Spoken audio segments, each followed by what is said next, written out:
മക്കളെ, എല്ലാവർക്കും സൈലന്റ് ലേണിംഗിലേക്ക് സ്വാഗതം. അപ്പം നമ്മളുടെ പരീക്ഷയൊക്കെ നമ്മളുടെ തൊട്ടടുത്ത് എത്തി വന്ന് നിൽക്കുകയാണ് അല്ലേ. അപ്പം നമ്മൾക്ക് മലയാള ഫസ്റ്റ് ആണ് നമ്മളുടെ ആദ്യത്തെ പരീക്ഷ എന്ന് പറയുന്നത്. മലയാള സെക്കൻഡ് അല്ല, മലയാള ഫസ്റ്റ് ആണ് അല്ലേ. അപ്പോൾ സെക്കൻഡിനെ അപേക്ഷിച്ച് എന്തൊക്കെയോ കാരണങ്ങൾ കൊണ്ട് മലയാള ഫസ്റ്റ് അല്ലേ, എനിക്ക് പേഴ്സണലി ഫീൽ ചെയ്തിട്ടുള്ള കാര്യമാണ്. മലയാള ഫസ്റ്റ് എന്ന് പറയുമ്പോൾ എന്താണ്, അത്ര സുഖമില്ലാത്തൊരു അല്ലേ എക്സ്പ്രഷനൊക്കെയാണ് നിങ്ങളുടെ മുഖത്ത് വരാറുള്ളത്. കാരണം എന്താണ്, മലയാള ഫസ്റ്റിൽ കുറച്ചധികം പാഠങ്ങൾ പഠിക്കാനുണ്ട്. സെക്കൻഡിനെ അപേക്ഷിച്ച് കുറേ കൂടെ അല്ലേ ഇച്ചിരി എന്താണ് പഠിക്കാനൊക്കെ ഉള്ളതും അല്ലേ ഇച്ചിരി വിശാലമായിട്ട് പഠിക്കാനൊക്കെ ഉള്ളത് എവിടെയാണ്, മലയാള ഫസ്റ്റിലാണ്. അപ്പോൾ അതുകൊണ്ടുള്ളൊരു ഇഷ്ടക്കുറവായിരിക്കണം അല്ലേ. അപ്പോൾ ആദ്യത്തെ അല്ലേ നിങ്ങൾ പറഞ്ഞിരിക്കുന്ന, നിങ്ങൾ കമൻറ്റുകളിലൊക്കെ ഇട്ടിരിക്കുന്ന ഒരു പാഠഭാഗമാണ് കാർമുകിലിന് ഗദ്യത്തിൽ ഒരു അർച്ചനാഗീതം എന്ന് പറയുന്ന പാഠഭാഗം. അത് എന്ത് ചെയ്യണം, ഒന്ന് വിശദമായിട്ട് പറഞ്ഞു തരുമോ എന്നൊക്കെ മക്കൾ ചോദിച്ചിട്ടുണ്ട്. അപ്പോൾ അതുകൊണ്ടാണ് ടീച്ചർ കുറച്ച് ഡീറ്റെയിൽ ആയിട്ട് എന്ത് ചെയ്യാം, ഈ പാഠഭാഗം ഒന്ന് വിശദീകരിച്ച് തരാമെന്ന് വിചാരിക്കുന്നത് കേട്ടോ. അപ്പോൾ കാർമുകിലിന് ഗദ്യത്തിൽ ഒരു അർച്ചനാഗീതം എന്നാണ് നമ്മളുടെ പാഠഭാഗത്തിൻ്റെ പേര്. ഓക്കെ, അപ്പോൾ ഇത് ആരാ എഴുതിയെന്നറിയാമോ? ഇത് ആരാണ് എഴുതിയത്? KP അപ്പനാണ് കേട്ടോ. ആരാ എഴുതിയത്? KP അപ്പനാണ്. ഓക്കെ, അപ്പോൾ KP അപ്പൻ്റെ പ്രകോപനങ്ങളുടെ പുസ്തകം ഏത് കൃതിയാണെടാ? പ്രകോപനങ്ങളുടെ പുസ്തകം എന്ന സമാഹാരത്തിൽ നിന്നുമാണ്. എന്തിൽ നിന്നാണ്? പ്രകോപനങ്ങളുടെ പുസ്തകം എന്ന സമാഹാരത്തിൽ നിന്നുമാണ് എന്തെടുത്തിരിക്കുന്നത്? കാർമുകിലിന് ഗദ്യത്തിൽ ഒരു അർച്ചനാഗീതം എന്ന ലേഖനം. എന്താ നമുക്ക് പഠിക്കാനുള്ളത്? ലേഖനമാണ്. മനസ്സിലായോ? ആരാ എഴുതിയത്? KP അപ്പൻ. ആരാണ്? KP അപ്പൻ. ഇത്രയും കാര്യങ്ങൾ നമ്മളുടെ ഈ പാഠഭാഗത്തിൻ്റെ ഏറ്റവും പ്രധാനപ്പെട്ട പോയിന്റുകളാണ്. പ്രകോപനങ്ങളുടെ പുസ്തകം എന്ന സമാഹാരത്തിൽ നിന്ന് എടുത്തിട്ടുള്ള ലേഖനമാണ്. എഴുതിയ ആരാണ്? KP അപ്പനാണ്. ഇനി എന്തിനെ കുറിച്ചാണ് ഈ പാഠഭാഗത്തിൽ പറയുന്നത് എന്നുള്ളതല്ലേ അടുത്ത ചോദ്യം. എന്തിനെ കുറിച്ചാണ് പറയുന്നത്? മേഘങ്ങളെക്കുറിച്ച്. എന്തിനെക്കുറിച്ചാണ്? മേഘങ്ങളെക്കുറിച്ച്. അതായത് മേഘങ്ങൾ ഓരോരുത്തർക്കും KP അപ്പൻ എങ്ങനെ അനുഭവപ്പെട്ടു? വേർഡ്സ്വർത്തിന് അല്ലെ, ഇംഗ്ലീഷ് സാഹിത്യകാരന്മാരായിട്ടുള്ള വേർഡ്സ്വർത്തിന് അല്ലെ, വില്യം ഗേറ്റ്സിന്, അതേപോലെ യേറ്റ്സിന്, അതേപോലെ എന്താണ് നമ്മുടെ P കുഞ്ഞിരാമൻ നായർക്ക് ബൈബിളിൽ എങ്ങനെയാണ് മേഘത്തെക്കുറിച്ച് പറഞ്ഞിരിക്കുന്നത്. ഇങ്ങനെ പല ആളുകൾക്കും മേഘം എങ്ങനെ അനുഭവപ്പെട്ടു, ഓരോ ആളുകളും എങ്ങനെയാണ് മേഘത്തെ കാണുന്നത് എന്നൊക്കെയാണ് ഈ പാഠത്തിൽ പറയുന്നത് അല്ലേ. കാർമുകിൽ എന്ന് പറഞ്ഞാൽ എന്താണ്? മഴമേഘങ്ങളാണ് അല്ലേ. മഴ പെയ്യാൻ വിതുമ്പി നിൽക്കുന്ന ആകാശത്ത് ഇങ്ങനെ മൂടി ഒരു ഇരുണ്ട കളറിൽ നിൽക്കുന്ന മേഘങ്ങളില്ലേ, അതിനെയാണ് നമ്മൾ കാർമുകിൽ വർണ്ണൻ്റെ. നന്നായി പാടുന്നുണ്ട്, ഞാൻ ശ്രമിക്കുന്നില്ല. ഓക്കെ, കാർമുകിൽ വർണ്ണനൊക്കെ നിങ്ങൾക്കറിയാമല്ലോ. കാർമുകിൽ വർണ്ണൻ ആരാണ്? കൃഷ്ണനാണ്. കാർമുകിലിൻ്റെ വർണ്ണം എന്ന് പറഞ്ഞു കഴിഞ്ഞാൽ ഒരു അല്ലേ ഇരുണ്ട നിറം എന്നുള്ള അർത്ഥത്തിലാണ്. ഓക്കെ, അപ്പോൾ ഇത്തരത്തിൽ മേഘങ്ങളെ കുറിച്ച് പറയുന്ന ഒരു ലേഖനം, അത്രയേ ഉള്ളൂ. എന്താ ഈ പാഠത്തിൽ പറയുന്നത്? മേഘത്തെക്കുറിച്ച് പറയുന്നു. ആരാ പറയുന്നത്? KP അപ്പൻ പറയുന്നു. ആരൊക്കെയാണ് മേഘത്തെക്കുറിച്ച് പറയുന്നത്? ഇംഗ്ലീഷ് സാഹിത്യകാരന്മാർ, ഗ്രീക്ക് സാഹിത്യകാരന്മാർ, അതേപോലെ ആര് ബൈബിളിൽ പറഞ്ഞിരിക്കുന്നു പറയുന്നു, P കുഞ്ഞിരാമൻ നായർ പറയുന്നു, KP അപ്പൻ പറയുന്നു. അപ്പോൾ ഇവരൊക്കെ എന്തിനെക്കുറിച്ച് പറയാണ്? മേഘത്തെക്കുറിച്ച് പറയാണ്. അപ്പോൾ പറഞ്ഞത് എന്തൊക്കെയാണ്, ആരൊക്കെ പറഞ്ഞു, എന്തൊക്കെ പറഞ്ഞു, ഇതൊക്കെ നമുക്ക് പഠിക്കണം. ഇതൊക്കെയാണ് നമുക്ക് പരീക്ഷയ്ക്ക് ചോദിക്കുക. അപ്പോൾ ഇത്രയും കാര്യങ്ങൾ മനസ്സിലായല്ലോ. അപ്പോൾ പകുതി മാർക്ക് കിട്ടിയേ. അപ്പോൾ ആരൊക്കെ എന്തൊക്കെ പറയുന്നു എന്നാണ് പറയുന്നത്. അപ്പോൾ മേഘം എന്ത് ചെയ്തിട്ടുണ്ട്? ഓരോ സാഹിത്യകാരന്മാർക്കും അല്ലേ, ആദ്യം നമ്മൾ മനസ്സിലാക്കേണ്ട ഒരു പോയിന്റാണ്, മേഘം ഓരോ സാഹിത്യകാരന്മാർക്കും എന്ത് ചെയ്തിട്ടുണ്ട്? അത് ചിന്തകൾക്ക് അല്ലേ, സാഹിത്യകാരന്മാർക്കും പ്രചോദനമായിട്ടുണ്ട്. കവിത എഴുതാൻ പ്രചോദനമായിട്ടുണ്ട് അല്ലെ, അവർക്ക് കാവ്യ വിഷയമായി മാറിയിട്ടുണ്ട്. അവർക്ക് നല്ല മനസ്സും അല്ലെ, നല്ല ഒരു എന്താ പറയുക ഉന്മേഷമൊക്കെ എന്ത് നൽകിയിട്ടുണ്ട്? മേഘങ്ങളെ കാണുന്നത് നൽകിയിട്ടുണ്ട് എന്നാണ് പറയുന്നത്. കൂടുതൽ ടീച്ചർ ദീർഘിപ്പിക്കുന്നില്ല, നേരെ നമുക്ക് പാഠഭാഗത്തിലേക്ക് പോകാം അല്ലേ. എനിക്ക് മഴയേക്കാൾ ഇഷ്ടം കാർമുകിലാണ്. മഴ വരുന്നു എന്ന് ആരെങ്കിലും പറയുമ്പോൾ ഞാൻ പുറത്തേക്ക് ഇറങ്ങി ആകാശത്തേക്ക് നോക്കി നിൽക്കും അല്ലെ. എന്തിനു വേണ്ടിയിട്ടാണ്? പെയ്യുന്ന മഴയേക്കാൾ പെയ്യാൻ വിതുമ്പി നിൽക്കുന്ന കാർമേഘങ്ങളാണ് എനിക്കിഷ്ടം. എനിക്ക് അങ്ങനെയല്ല കേട്ടോ, എനിക്ക് മഴ പെയ്യുന്നതാണ് ഇഷ്ടം. കാർമേഘം ഇങ്ങനെ മൂടപ്പെട്ട് കിടക്കുന്ന സമയത്ത് എനിക്ക് ആകെ സങ്കടമൊക്കെ വരും അല്ലേ. പിന്നെ നമ്മൾ പറയാറുണ്ട് അല്ലേ, സങ്കടപ്പെട്ടിരിക്കുന്ന ഒരാളെ കാണുമ്പോൾ നീ എന്താണ് ഇങ്ങനെ കാർമേഘം അല്ലെ മൂടിയ ആകാശം പോലെ ഇരിക്കുന്നത്, നിനക്കൊന്ന് പെയ്തൂടെ, നിനക്കൊന്ന് കരഞ്ഞൂടെ, നിൻ്റെ ഉള്ളിലുള്ള സങ്കടമൊക്കെ ഒന്ന് പെയ്ത് തീർത്തൂടെ എന്നൊക്കെ നമ്മൾ പലരോടും ചോദിക്കും. പല സിനിമയിലൊക്കെ നമ്മൾ ആ ഡയലോഗുകളൊക്കെ കണ്ടിട്ടുണ്ട് അല്ലേ. അപ്പോൾ ഇവിടെ എന്താ പറയുന്നത്? KP അപ്പന് പക്ഷേ ഈ മേഘങ്ങൾ അല്ലെ, ആകാശത്ത് കാർമേഘങ്ങൾ മൂടിക്കിടക്കുന്ന അവസ്ഥയാണ് ആർക്കിഷ്ടം എന്ന് പറയുന്നത്? KP അപ്പന് ഇഷ്ടമുള്ള ഒരു കാര്യം അല്ലേ. അപ്പൊ എന്തുപോലെയാണ് അദ്ദേഹത്തിന് അനുഭവപ്പെടുന്ന പറയുന്നത്? ഇമ്പോർട്ടൻ്റ് ആയിട്ടുള്ള പോയിന്റ് ആണ്. പ്രവാഹസന്നദ്ധമായി നിൽക്കുന്ന കാർമേഘം, പ്രവാഹസന്നദ്ധമായി നിൽക്കുന്ന മനസ്സ് പോലെയാണ്. പ്രവാഹസന്നദ്ധമായി നിൽക്കുന്ന കവിത അല്ലെ, പ്രവാഹസന്നദ്ധമായി നിൽക്കുന്ന ആശയങ്ങൾ പോലെയാണ്. മഴക്കാറിനെ നോക്കി നിൽക്കുമ്പോൾ കിട്ടുന്ന ഒരു തരം ഉണർവ് എൻ്റെ മനസ്സിൽ ആശയ സമൃദ്ധി ഉണ്ടാക്കാറുണ്ട്. എനിക്കത് പ്രചോദനത്തിൻ്റെ നീലക്കാറാണ് അല്ലേ. അപ്പൊ KP അപ്പന് എങ്ങനെയാണ് മലയാളത്തിൽ എഴുതാം അല്ലെ. KP അപ്പന് എങ്ങനെയാണ് എന്തനുഭവപ്പെട്ടത്? മഴ അല്ലെ, മേഘങ്ങൾ അനുഭവപ്പെട്ടത് എങ്ങനെയെല്ലാമാണ് കാർമേഘം അനുഭവപ്പെട്ടത് എന്നൊരു ചോദ്യം ഇവിടെ ചോദിക്കാൻ സാധ്യതയുണ്ട് അല്ലെ. എങ്ങനെയാണ് നോക്കൂ നിങ്ങൾ. പ്രവാഹസന്നദ്ധമായി നിൽക്കുന്ന കാർമേഘം എങ്ങനെയാണ്? പ്രവാഹസന്നദ്ധമായി നിൽക്കുന്ന മനസ്സ് പോലെയാണ് എന്ന് പറയുന്നുണ്ട് അല്ലെ. പ്രവാഹസന്നദ്ധമായി നിൽക്കുന്ന മനസ്സ് പോലെയാണ് എന്ന് പറയുന്നുണ്ട് അല്ലെ. അപ്പൊ എന്താണ് പ്രവാഹസന്നദ്ധം എന്ന് പറയുന്നത്? എന്താണ് പ്രവാഹസന്നദ്ധം എന്ന് പറയുന്നത്? അത് ആശയങ്ങളെ കുറിച്ചാവാം അല്ലെ. അതായത് ഇങ്ങനെ ഒഴുകുന്ന ആശയ സമൃദ്ധിയെ കുറിച്ചാവാം. അതേപോലെ അതേപോലെ അല്ലെ, പ്രവാഹസന്നദ്ധ എന്ന് പറയുന്ന വാക്കിന്റെ അർത്ഥം എന്താണ്? ആശയങ്ങളെ ഭാവതീവ്രമായി അവതരിപ്പിക്കുക എന്നുള്ളതാണ് അല്ലെ. അപ്പോൾ ഓരോ പദത്തിന്റെയും ആവർത്തനം അല്ലെ, ഓരോരോ ലേഖനത്തിൽ അദ്ദേഹത്തിന്റെ ലേഖനത്തിന്റെ സ്വഭാവം, ഭാഷ അല്ലെ, ഒറ്റ നോട്ടത്തിൽ എന്താണ് നമ്മളിത് വായിക്കുന്ന അർത്ഥത്തിനേക്കാളൊക്കെ അപ്പുറത്തേക്കുള്ള അർത്ഥം ഈ പറഞ്ഞിരിക്കുന്ന ഓരോ അല്ലെ, ഈ ടെക്സ്റ്റിലുള്ള ഓരോ വാക്കുകൾക്കുമുണ്ട്. അതുകൊണ്ടാണ് നമുക്ക് എന്ത് ചെയ്യാത്തത്, ഒറ്റ വായനയിലൊന്നും അത് മനസ്സിലാവാത്ത കേട്ടോ. അപ്പൊ അദ്ദേഹത്തിന് ഇങ്ങനെ അത്രയും അല്ലെ കാർമേഘങ്ങളെ കാണുമ്പോൾ എന്ത് ചെയ്യുന്നു, ഒരുപാട് ആശയം അദ്ദേഹത്തിന്റെ മനസ്സിലുണ്ടാവും എന്ന് പറയാണ് അല്ലെ. അപ്പൊ അദ്ദേഹത്തിനെ സംബന്ധിച്ച് എന്താണ്? പ്രചോദനമാണ് അല്ലെ. പ്രചോദനമാണെന്ത് കാർമേഘം എന്ന് പറയാണ്. അതേപോലെ അദ്ദേഹത്തെ സംബന്ധിച്ച് എന്തൊക്കെയാണ് കാർമേഘങ്ങൾ ചെയ്യുന്നത് നോക്കിയാൽ നിങ്ങൾ. ആകാശത്തിലെ പ്രഭാതത്തിലെ കാർമുകിലാണ് കൂടുതൽ സൗന്ദര്യമുള്ളത് അല്ലെ. അതായത് പുലരുമ്പോൾ അല്ലെ, മോർണിംഗിലുള്ള ആകാശത്തിലുള്ള ഉണ്ടാവുന്ന മേഘങ്ങൾക്കാണ് കാർമേഘങ്ങൾക്കാണ് കുറേ കൂടെ ഭംഗിയുള്ളതെന്ന് പറയുന്നു അല്ലെ. അത് ചിലപ്പോൾ എന്തുപോലെ തോന്നുന്നു? കറുത്ത സിംഹത്തെ പോലെ കേട്ടോ. കറുത്ത സിംഹത്തെ പോലെയാണ് ആർക്ക് തോന്നുന്നത്? KP അപ്പന് തോന്നുന്നത് അല്ലെ. ഇങ്ങനെ ജടയൊക്കെ ഉള്ള ഒരു കറുത്ത സിംഹം ഇങ്ങനെ ചാടാൻ കുതിച്ച് നിൽക്കുന്ന പോലെയാണ് പ്രഭാതത്തിലുള്ള മേഘത്തെ കാണുമ്പോൾ ആർക്ക് ഫീൽ ചെയ്യുന്നത്? KP അപ്പന് തോന്നുന്നതാണ് പറഞ്ഞത്. ടീച്ചർ തമാശ പറയല്ലേ, ഇത് ചോദിക്കും കേട്ടോ, പരീക്ഷയ്ക്ക് ചോദിക്കും. അപ്പൊ നോക്കൂ അടുത്തത്. മറ്റു ചിലപ്പോൾ അതിന്റെ കാഴ്ചയിൽ ചെറിയ ചെറിയ കൊടുമുടികളായിട്ട് അല്ലെ, ഇങ്ങനെയുള്ള കൊടുമുടികളായിട്ട് എന്ത് ചെയ്യുന്നു? കൊടുമുടികളിൽ എങ്ങനെയുള്ളതാണ്? നീലക്കാർ പർവ്വതമായിട്ട് എന്ത് ചെയ്യാണ്? ഈ പറയുന്ന കാർമേഘങ്ങൾ തോന്നും. നമുക്കൊക്കെ കാർമേഘം കാണുന്ന സമയത്ത് അയ്യോ ഇന്ന് പോകണ്ട അല്ലെ, പ്രചോദനം പോയിട്ട് നമുക്ക് മടിയാണ് അല്ലെ. മഴ പെയ്യാൻ നിൽക്കുന്ന ആകാശമൊക്കെ കാണുമ്പോൾ അയ്യോ ഇന്ന് വീട്ടിൽ സ്കൂളിൽ പോകണ്ടേ, ഇന്ന് ജോലിക്ക് പോകണ്ടേ, കിടന്നുറങ്ങാവേ എന്നൊക്കെയല്ലേ നമുക്ക് ഫീൽ ചെയ്യുക. പക്ഷെ നേരെ മറിച്ചാണ് KP അപ്പൻ അപ്പം എന്ത് ചെയ്യുന്നു? പുസ്തകമൊക്കെ എടുത്തിരിക്കും അല്ലെ. ആശയങ്ങൾ വരുന്നതാണ് പറയുന്നത്. കവിത എഴുതാൻ തോന്നും. അദ്ദേഹത്തിന് കുറെ കൂടെ ക്രിയേറ്റീവായിട്ട് ചിന്തിക്കാനൊക്കെ പറ്റുന്ന എപ്പോഴാണ്? ഈ മൂടപ്പെട്ട് കിടക്കുന്ന കാർമേഘങ്ങൾ ആകാശം കാണുമ്പോൾ എന്നാണ് പറയുന്നത്. പിന്നെ ആകാശം അദ്ദേഹത്തിന് അല്ലേ കാർമേഘം പ്രചോദനമാവുന്നു എന്ന് പറയുന്നു. ഒരു കറുത്ത സിംഹത്തെ പോലെ തോന്നുന്നു എന്ന് പറയുന്നു. പിന്നെന്ത് പറയുന്നു? കൊടുമുടികളായിട്ടും ഒക്കെ അദ്ദേഹത്തിന് അനുഭവപ്പെടുകയാണ് അല്ലേ. അപ്പോൾ നീലക്കാർ അല്ലെ, KP അപ്പന് കാർമേഘം നീലക്കാറായി മാറുന്നത് എന്തുകൊണ്ടാണെന്നുള്ളൊരു ചോദ്യമുണ്ട്. എന്താണ്? അദ്ദേഹത്തിന് അപ്പോഴാണ് എന്ത് ചെയ്യുന്നത്? പ്രചോദനം ഉണ്ടാകുന്നത്, എഴുതാൻ അല്ലേ. ഈ മേഘത്തെ നോക്കി നിൽക്കുമ്പോൾ ഒരു ഉണർവ് അദ്ദേഹത്തിന് മനസ്സിൽ വരും എന്ന് പറയുന്നു അല്ലേ. അപ്പോൾ അത് അദ്ദേഹത്തിന് എഴുതാനുള്ള ഒരു എന്താ പറയുക അവസരം അല്ലെ ഉണ്ടാക്കുകയാണ് എന്ന് പറയാണ്.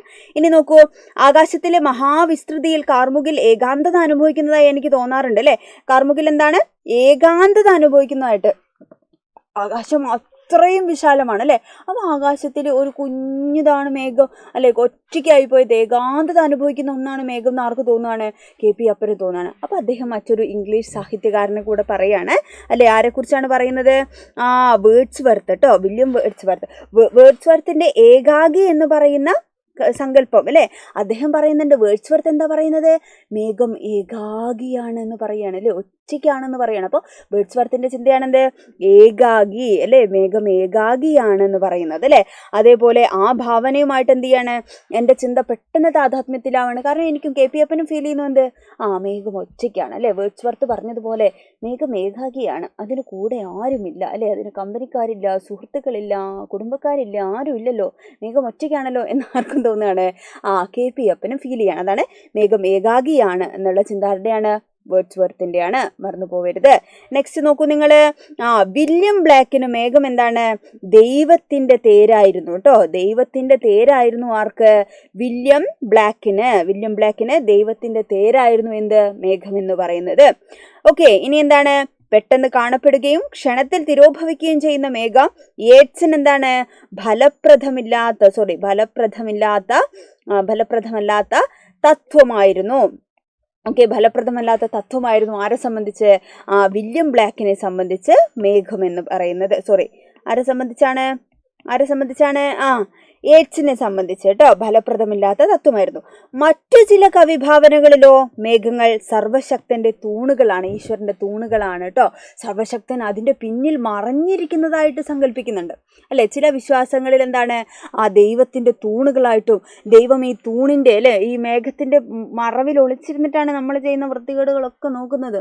ദൈവമുണ്ട് മുകളിലിടാ, എന്നിട്ട് ഈ മേഘത്തിന്റെ പുറകിൽ ഒളിച്ചിരുന്നിട്ടാണ് മൂപ്പര് ഈ കാര്യങ്ങളൊക്കെ കാണുന്നതെന്നാണ് വിശ്വാസം കേട്ടോ. അപ്പോൾ ഇനിയും ചില കവികൾക്ക് എന്താണ്? മേഘം സ്രഷ്ടാവിന്റെ തേരാണ് അല്ലെ. ചില കവികൾ എന്ത് പറഞ്ഞു? ദൈവത്തിന്റെ തൂണാണെന്ന് പറഞ്ഞു. മേഘത്തിന്റെ പിന്നിൽ ദൈവം ഒളിച്ചിരിക്കുകയാണെന്ന് പറഞ്ഞു. ചിലരെന്ത് പറഞ്ഞു? ദൈവത്തിന്റെ തേരാണ് കേട്ടോ, സ്രഷ്ടാവിന്റെ തേരാണെന്ന് പറഞ്ഞു അല്ലെ. മനുഷ്യന് അനുകൂലമായി നിൽക്കുകയാണ്. കാരണം ചിലപ്പോഴെങ്കിലും മേഘം കത്തിജ്വലിക്കുന്ന സൂര്യനെതിരെയുള്ള ജീവജാലങ്ങളുള്ള ഒരു കവചമാണ് അല്ലെ. അപ്പൊ പലപ്പോഴും ഒരു രക്ഷാകവചമായിട്ട് എന്ത് വരാറുണ്ട്? മേഘം വരാറുണ്ട്. അപ്പൊ അത് നമുക്ക് കുറെ കൂടെ വിശ്വസിക്കാം എന്നാണ് ആര് പറയുന്നത്? KP അപ്പൻ പറയുന്നത്. മേഘം ഘനീഭവിച്ച മഴയാണ് അല്ലെ. ഭൂമിയെ ഫലഭൂഷ്ടമാക്കുന്ന ഘനീഭവിച്ച അനുഗ്രഹമാണത്. കാരണം അത് ഭൂമിയുടെ വന്ധ്യത ഇല്ലാതാക്കുന്നു. ക്ലിയർ ആണ്, അത് മനസ്സിലാക്കേണ്ട ഒരു ചോദ്യമാണ്. ഭൂമിയുടെ വന്ധ്യത ഇല്ലാതാക്കുന്നു എന്ന് പറയണം. അപ്പൊ വന്ധ്യത എന്ന് പറഞ്ഞു കഴിഞ്ഞാൽ കുഞ്ഞുങ്ങളില്ലാതിരിക്കുന്ന അവസ്ഥയാണ്, നമ്മൾ അങ്ങനെ പറയും അല്ലെ.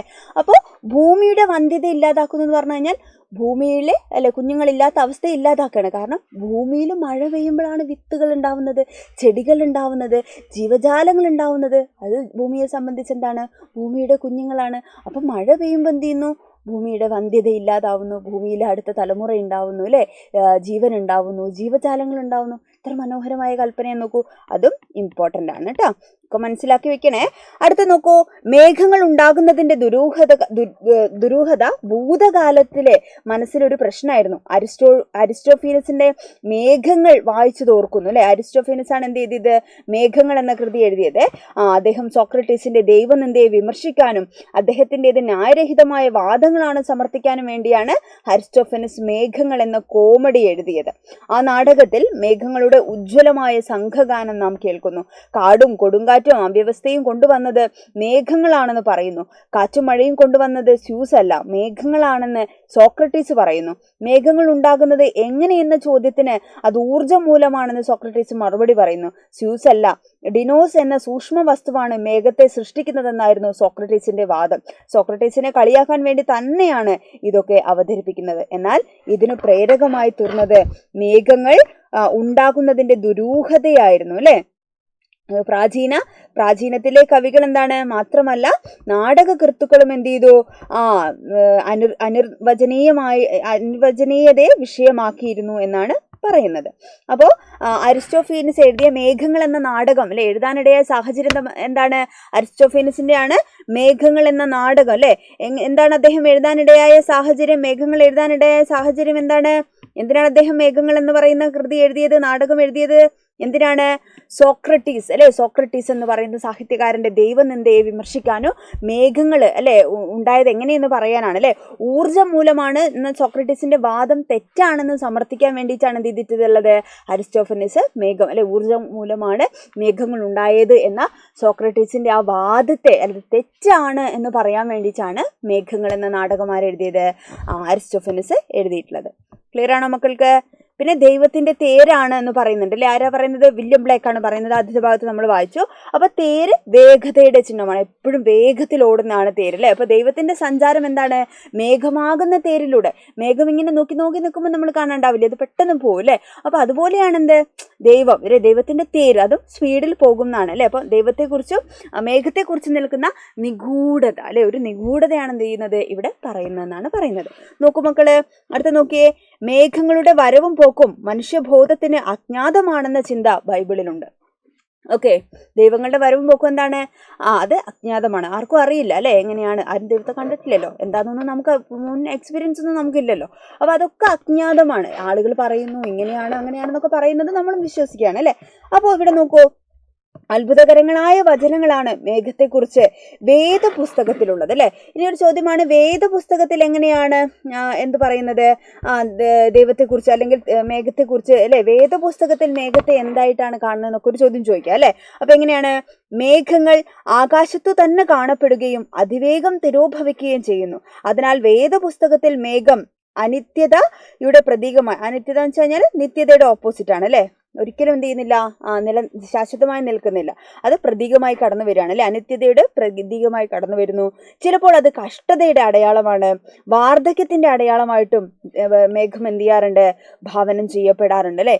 അപ്പൊ എന്താ പറയുന്നത്, എന്തിനെ കുറിച്ചാണ് പറയുന്നത്, വേദപുസ്തകങ്ങളിലെ അനിത്യതയുടെ പ്രതീകമായി കാണുന്നതിന്റെ പൊരുൾ ചിലപ്പോൾ ചോദിക്കും അല്ലെ. അപ്പൊ മേഘം എന്താണ്, എല്ലാ കാലം സ്ഥിരമായിട്ട് നിൽക്കുവോ, അനിത്യമാണ് അല്ലെ, അതായത് പെട്ടെന്ന് കാണുകയും ഇല്ലാതായി പോവുകയും ചെയ്യും. അപ്പോൾ 2 മാർക്കിനൊക്കെ ചോദിച്ചു കഴിഞ്ഞാൽ മക്കൾ എഴുതണം, അത് എഴുതണം കേട്ടോ.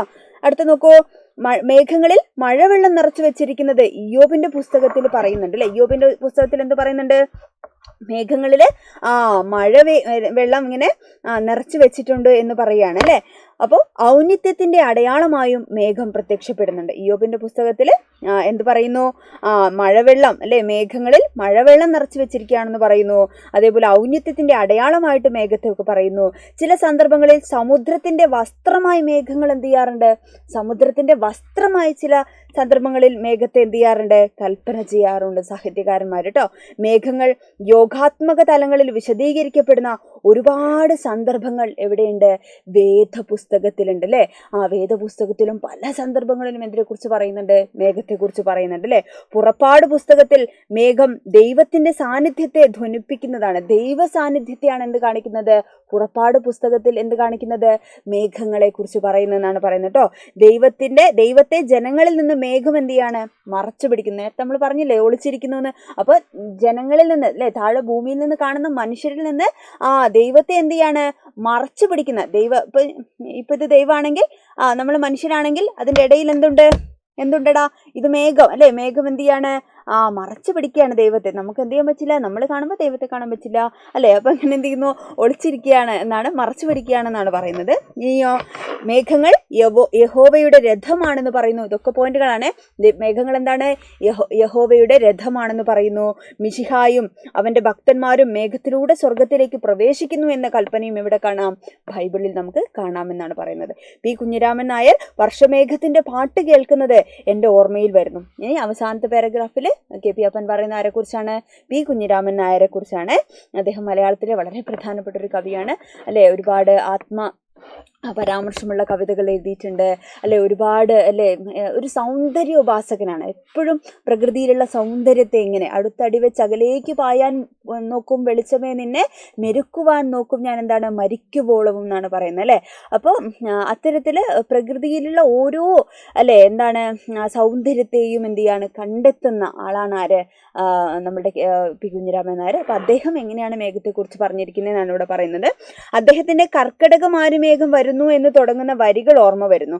മഴയ്ക്ക് മുമ്പുള്ള കാർമുകിലിനെ നോക്കി നിൽക്കുമ്പോൾ ഇത്തരം ഒരുപാട് ആശയങ്ങളും കാവ്യഭാഗങ്ങളും എൻ്റെ മനസ്സിലൂടെ കടന്നു പോകാറുണ്ട് അല്ലെ. ഇത് കാർമുകിലിനുള്ള അർച്ചനാലേഖനം മാത്രമല്ല, കാർമുകിലിനെ കുറിച്ചുള്ള എൻ്റെ കിറുക്കുകൾ കൂടെയാണ് അല്ലെ. അപ്പൊ എന്താണ്, കാർമുകിലിനെ കുറിച്ചുള്ള എൻ്റെ കിറുക്കുകൾ അല്ലെ, എൻ്റെ അതിനുള്ള ഒരു അർച്ചന മാത്രമല്ല അല്ലെ, ഒരു അർച്ചന ചെയ്യല്ല ഞാൻ ഈ ലേഖനത്തിലൂടെ, അത് മാത്രമല്ല ചെയ്യുന്നത്, എന്തുകൂടെയാണ്, ഈ മേഘസങ്കല്പങ്ങളെ കുറിച്ചുള്ള എൻ്റെ കിറുക്കുകൾ കൂടെയാണ് ഈ പാഠം എന്നാണ് ആര് പറയുന്നത്, കെ പി അപ്പൻ പറയുന്നത്. പ്രഭുഗോപനങ്ങളുടെ പുസ്തകം എന്ന് പറയുന്ന സമാഹാരത്തിൽ നിന്നുമാണ് കാർമുകിലിന് ഗദ്യത്തിൽ എന്ന അല്ലെ ഒരു അർച്ചനാഗീതം എന്ന ലേഖനം നമ്മൾ എടുത്തിരിക്കുന്നത്. ഇത്രയേ ഉള്ളൂ പാഠഭാഗം. മനസ്സിലായില്ലേ നിങ്ങൾക്ക്? ഇതിൽ ഏറ്റവും പ്രധാനപ്പെട്ട കാര്യങ്ങളൊക്കെ ടീച്ചർ ഡീറ്റെയിലായിട്ട് പറഞ്ഞു തന്നിട്ടുണ്ട്. ഇതിൽ പരാമർശിച്ചിരിക്കുന്ന എഴുത്തുകാരെ ഓർത്ത് വെക്കണം, അവർ പറഞ്ഞ കാര്യങ്ങൾ ഓർത്ത് വെക്കണം കേട്ടോ. ബാക്കി വരാൻ സാധ്യതയുള്ള പ്രധാനപ്പെട്ട ചോദ്യങ്ങളൊക്കെ നമുക്ക് മാരത്തോൺ ലൈവിലൊക്കെ ആയിട്ട് എന്ത് ചെയ്യണം, നമുക്ക് അടിച്ച് പൊളിച്ച് പഠിച്ചെഴുതണം. ഓക്കെ, അപ്പോൾ ഇനി ഏതൊക്കെ പാഠം നിങ്ങൾക്ക് വേണം, മനസ്സിലായോ, ക്ലിയർ ആയോ, അതൊക്കെ എന്ത് ചെയ്യണം, നിങ്ങൾ കമൻറ്റ് ചെയ്യണം കേട്ടോ. അതേപോലെ ഫ്രണ്ട്സിനൊക്കെ അല്ലേ അയച്ചു കൊടുക്കണം, ഷെയർ ചെയ്യണം.